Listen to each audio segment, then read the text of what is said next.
olhadinha nos preços do trigo para a gente chamar nosso convidado, portanto, para essa conversa. O trigo também cede hoje na Bolsa de Chicago.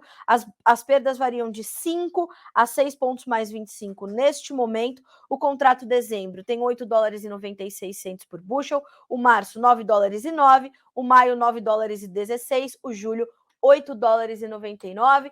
Conosco, portanto, Marcelo De Bacco, meu grande amigo da De Bacco Corretora, que eu sei que já está se preparando para sair dali para pegar um voo. Não é isso, Marcelo? Bom dia, meu amigo. Seja bem-vindo ao Bom Dia Agronegócio. Bom dia, Carol, tudo bem? Eu estou aí me preparando para sair para Cruz Alta. Hoje nós temos um evento lá da John Deere, abertura da colheita de trigo, né?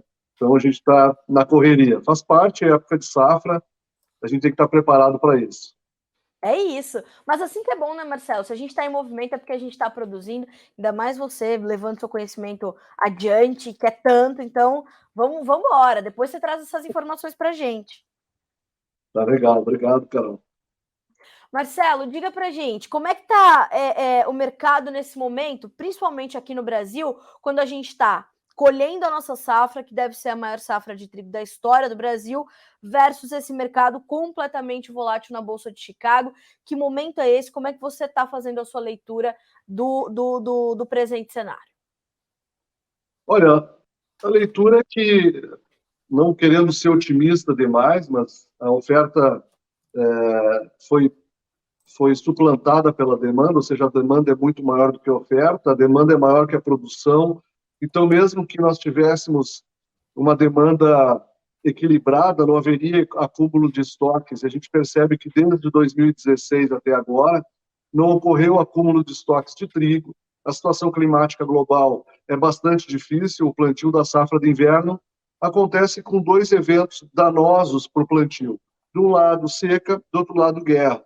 E a tendência é que isso impacte negativamente na colheita que a gente vai ter aí a partir de maio, junho do ano que vem, e é da maior safra que mais abastece o mundo, que é o trigo de inverno. Então, nesse momento, nós estamos consumindo estoques de safra de inverno e primavera, entra a safra brasileira numa janela que o mercado mundial tem necessidade, existe esse atraso da venda russa e ucraniana, essa coisa vai se confirmar ou não o corredor, mas as sanções vão apertar mais, quanto mais aumentarem as ameaças. Então, a gente percebe que o mercado começa a buscar outras origens. Essa noite já se confirmou uma venda australiana para a Ásia, uma coisa que já não acontecia aí pelo menos uns 3 anos.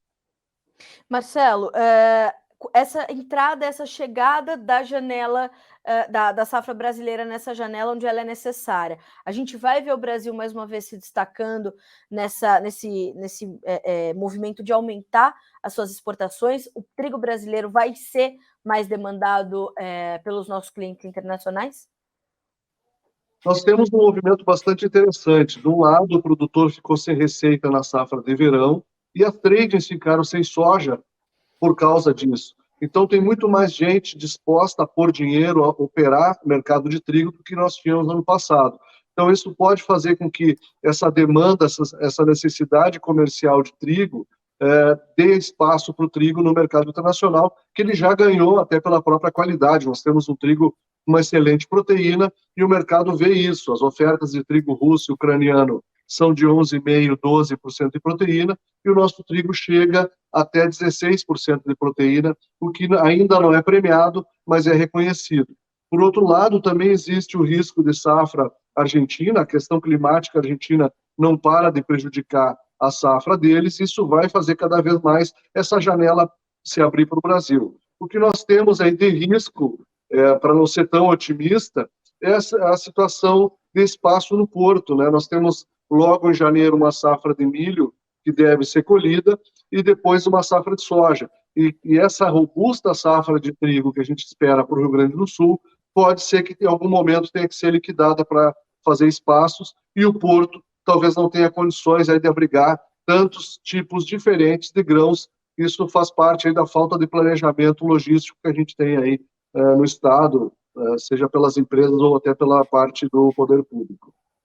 Marcelo, o que isso quer dizer em termos de preço para o produtor brasileiro? Ele vai ter condições aí de formar bons preços, apesar de todos esses fatores, dessa talvez incerteza logística? Ele vai ter boas oportunidades, apesar desses pontos? Olha, Carol, essa questão de bom preço é muito mais de quem vende do que a gente que está no mercado aqui fazendo os negócios. O que eu percebo é o seguinte: nós tivemos um mercado que chegou no topo, ali no auge da crise da guerra, a negociar trigo a R$ 2.350 a tonelada, e hoje se negocia trigo aí a 1.720, chegou a negociar trigo até 1.800 agora, nesses dias, e muito mais pelo câmbio. Então, o que tem feito a régua do mercado subir ou baixar tem sido muito mais a conversão cambial do que propriamente a bolsa. Se nós olharmos, as bolsas continuam com precificação forte, apoiados justamente naquilo que a gente falou no começo da conversa, que é estrangulamento da oferta, né? A demanda está muito forte e a gente pode ver isso precificar.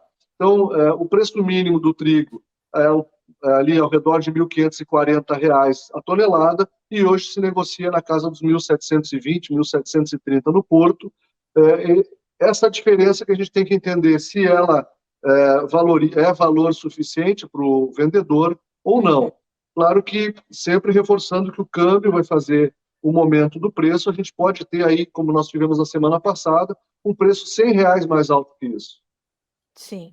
Marcelo, eu ia te perguntar justamente isso. Te preocupa o atual momento e a movimentação atual do câmbio, pelo menos até o fim do segundo turno para as eleições presidenciais aqui no país? Isso deve tirar um pouco do ritmo das negociações, com o produtor ainda inseguro sobre esse caminho que o dólar pode fazer? Olha, Carol, diferente de outros momentos da economia mundial, está todo mundo hoje no mesmo barco, né? Não tem ninguém assim, pô, estou muito bem. O Brasil desponta como um país muito bom. Nós vamos, depois de 42 anos, crescer mais que a China, mas quer dizer que a China está indo mal, não que a gente está indo tão bem, mas de qualquer forma é uma maneira otimista de ver, positiva para o Brasil. E eu vejo assim, a situação eleitoral, ela é um fator, não é mais o fator. Nós temos outros pontos da economia global, a própria recuperação dos juros internacionais, o Fed continua dizendo que vai participar com mais juros para recolher moeda do mercado, e mesmo assim o câmbio brasileiro continua forte e o nosso câmbio, a nossa situação de juro também é forte, a nossa bolsa é muito forte, a nossa economia é baseada nos commodities agrícolas. Isso nos dá muito vigor frente ao investidor. Ele olha para o Brasil como um país ensolarado, com muitos bons ventos e com uma possibilidade de continuar o trabalho que já vem sendo feito no mercado internacional de abastecimento de alimentos. Então, nesse ponto, eu vejo que o câmbio não tem muito mais o que fazer. A gente pode ver essa linha dos 5,15, mas pode ver a linha dos 5,40 também, por fatores externos, muito mais até do que fatores internos pela migração dos capitais. Tá. Marcelo, se a gente pudesse... eu acho difícil, né? Porque a gente tem particularidades de cada região, particularidades de cada produtor.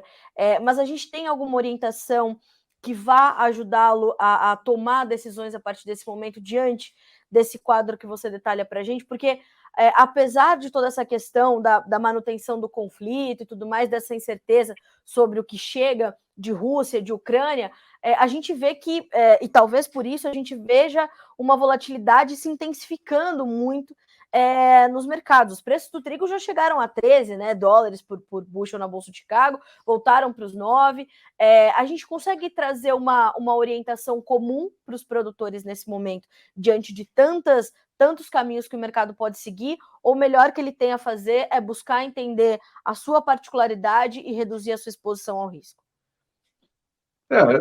Como eu te falei aqui no meio da conversa, né, Carol, os preços não são ruins perto dos preços históricos, que a gente tinha que estar sempre com o chapéu, a Câmara Setorial das Culturas de Inverno, do trigo, especialmente, sempre em Brasília, batendo na porta, pedindo apoio governamental para comercialização, PEP, PEPRO, VEP, toda aquela ferramenta que existia, acabava distorcendo o mercado, até para a indústria local ficava complicado, e hoje a gente percebe que existe já uma dinâmica de mercado estabelecida, assim como existe para o milho e para o soja, o trigo também tem. O que eu chamaria assim de atenção ao produtor, especialmente no Rio Grande do Sul, é que enquanto existe massa mole, o trigo tem essa fragilidade da gibberella.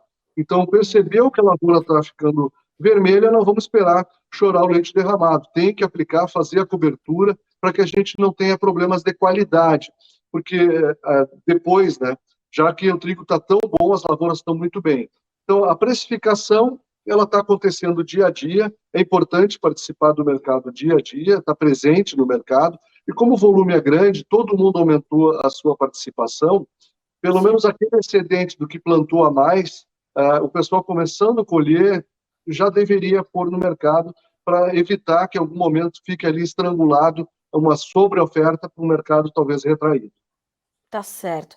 Bom, Marcelo, a gente vai acompanhar, como sempre, com a tua companhia, com as tuas informações. Obrigada mais uma vez, meu amigo, por estar conosco. Sempre um prazer receber você.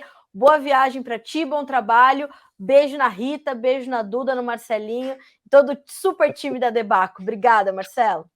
Muito obrigado, beijão a todos aí também, Carol. Obrigado pela oportunidade. Quarta-feira. Imagina, eu que te agradeço. Até mais, Marcelo. Tchau. Boa quarta-feira para você. Obrigado. Senhoras e senhores, o grande e único Marcelo Debaco, né? Esse homem, além de todo esse conhecimento sobre o mercado de trigo, se soubessem o tamanho do coração do Marcelo Debaco ou da família Debaco, gente, é uma coisa incrível. A generosidade que eles têm é fora do comum. Então, realmente, todo o meu carinho registrado a esta família, que eu amo demais, de coração mesmo.